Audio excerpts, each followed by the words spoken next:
So what's up guys, and welcome back sa ating channel. So ngayon guys, meron naman tayong i-testing na power amplifier. So bago repair natin to, mga last week pa natin to na repair. So yung may-ari nito is galing pa sa Negros, pero dito siya nagtatrabaho sa Cebu mga guys. Yan. So ito okay na to. Kukunin nilang to pag makauwi na siya pabalik sa Negros. Yan. So brand name pala nito guys ay M-Audio na 3000. Yan. So itong mga M-Audio guys, mga old model.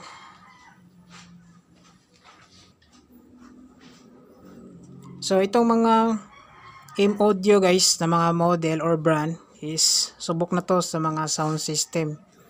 Yan, ito kadalasan ginagamit sa mga sound system, yung mga nagtatayo ng sound system mga 2000, year of 2000 no. Yan. So solid din to amplifier na to guys. Ayan. So ito yung i-testing natin para maipakita natin bossing na okay na yung kanyang power amp. So yung problema nito guys nung dinala niya dito is yung channel 1 dito is umiilaw tong protect tsaka itong IPC. Tapos yung channel 2 naman is hindi naman siya nag pro protect, kaya lang mahina. Ayan. So ang ginawa natin dito guys, chinek natin yung board tsaka yung kanyang module, kasi itong mga M-Audio is naka-module kasi yung mga preamp niya or driver. Yan, naka-module. So merong mga parts na kinalawang. Yan yung mga problema. Pinalitan lang natin yung mga kinalawang na mga resistor.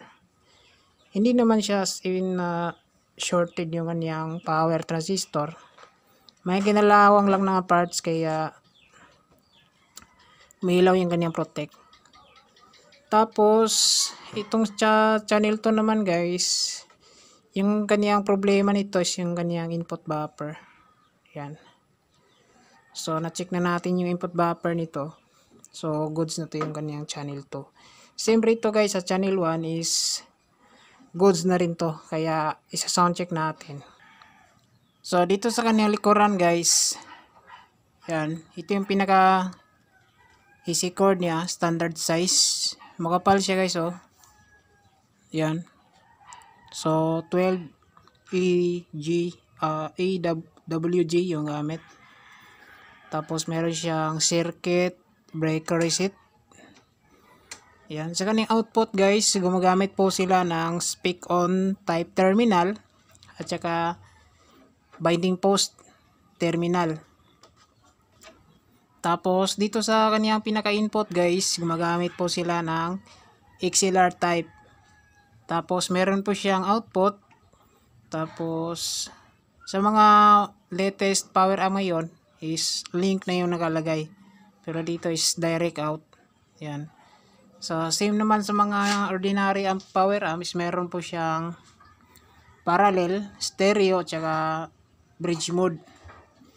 Tsaka sensitivity niya guys, merong 0.7 volts, 1.0 volts, tsaka 1.44 volt. Tsaka meron siyang ground switch. So ngayon guys, yung gagamitin natin sa soundcheck ngayon, itong channel 1 is yung sub natin. Tapos channel 2 is yung mid-high, yung bullet. Yung nakaload sa channel 1 dito guys is yung 4 magnet natin na 2,800 watts. Tapos channel 2 bullet mid-high 1,000 watts lang. Tapos sa input ngayon, hindi na natin gagamit ng mixer ngayon kasi meron tayong X-Vibe na P3. Yan. Bluetooth receiver po ito guys. Pwede nyo connect sa mobile phone.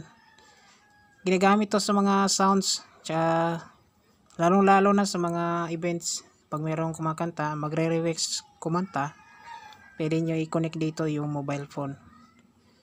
So ito, dahil nakaparallel tayo, input lang natin to sa channel 1. Naka-connect na po ito guys sa mobile phone. Ito. Papakita ko sa inyo yung mobile phone natin.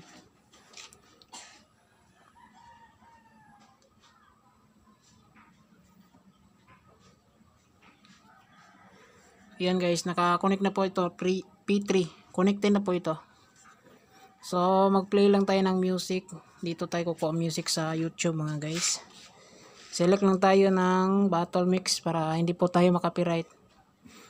Sa mga nagtatanong guys kung ano yung gamit na music natin, ito lang, magta-type lang ako ng battle mix. Yan, kasi mga battle mix, iwas copyright sa YouTube mga guys.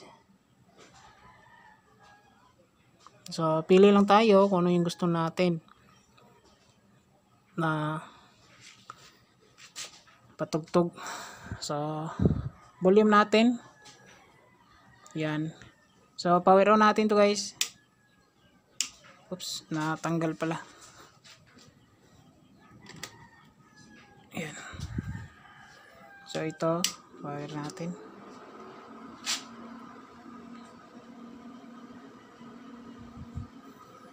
Yan, testing muna natin yung channel 1. Meron bang audio?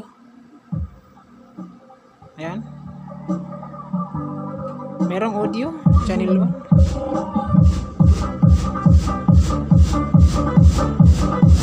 Lakas.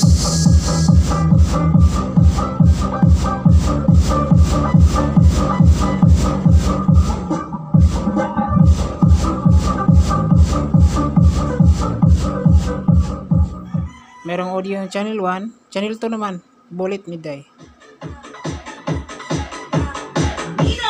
Mix Club.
So, malakas din siya kasi guys.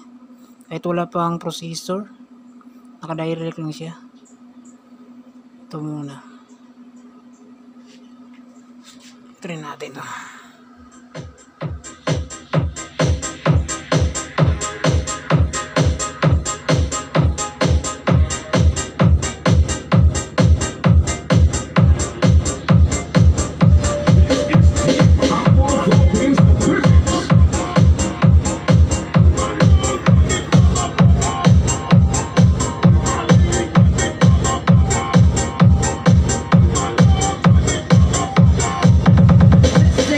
So yan guys, na-testing na natin yung power arm ni bossing. Gold na gold po ito. So antay lang ko sa